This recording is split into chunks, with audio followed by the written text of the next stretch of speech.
कलयुग शुरू कहां से होता है? भगवान कृष्ण जिस दिन धराधाम छोड़ करके गए, अपनी लीला पूरी करके गए, कलयुग उसी दिन प्रारंभ हो गया था। और इसका विवरण भागवत में आता है। जब राजा परीक्षित को पहली बार कलयुग मिला तो राजा परीक्षित ने पूछा, तुम कौन हो?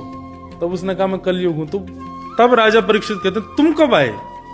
मुझे तो लगा था अभी द्वापर ही चल रहा है, तुम्हारा आगमन कब हुआ?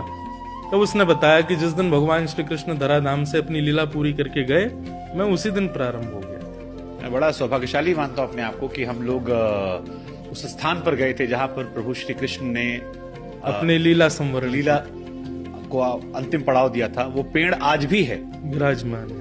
आप उसको प्रभाषित क्षेत्र बोलते हैं। जो लोग नहीं जानते उन्हें हम बता दें कि अगर आप कभी गुजरात के सोमनाथ मंदिर जाते हैं तो सोमनाथ से तकरीबन 10 किलोमीटर की दूरी पर वो स्थान है जहां पर वो पेड़ आज भी मौजूद है, जहां पर श्री कृष्ण जी लेटे थे और उनके पैरों में वो तीर लगा।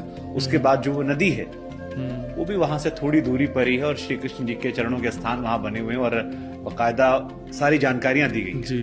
कलयुग शुरू कहां से होता है? भगवान कृष्ण जिस दिन धराधाम छोड़ करके गए, अपनी लीला पूरी करके गए, कलयुग उसी दिन प्रारंभ हो गया था। और इसका विवरण भागवत में आता है। जब राजा परीक्षित को पहली बार कलयुग मिला तो राजा परीक्षित ने पूछा, तुम कौन हो?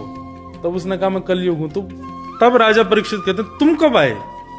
मुझे तो लगा था अभी द्वापर ही चल रहा है, तुम्हारा आगमन कब हुआ? तब उसने बताया कि जिस दिन भगवान श्री कृष्ण धराधाम से अपनी लीला पूरी करके गए, मैं उसी दिन प्रारंभ हो गया। मैं बड़ा सौभाग्यशाली मानता हूं अपने आप को कि हम लोग उस स्थान पर गए थे जहां पर प्रभु श्री कृष्ण ने अपनी लीला संवरण लीला को अंतिम पड़ाव दिया था। वो पेड़ आज भी है, विराजमान है। आप उसको प्रभाषित क्षेत्र बोलते हैं। जो लोग नहीं जानते उन्हें हम बता दें कि अगर आप कभी गुजरात के सोमनाथ मंदिर जाते हैं तो सोमनाथ से तकरीबन 10 किलोमीटर की दूरी पर वो स्थान है जहां पर वो पेड़ आज भी मौजूद है, जहां पर श्री कृष्ण जी लेटे थे और उनके पैरों में वो तीर लगा। उसके बाद जो वो नदी है वो भी वहां से थोड़ी दूरी पर ही है और श्री कृष्ण जी के चरणों के स्थान वहां बने हुए हैं और बाकायदा सारी जानकारियां दी गई।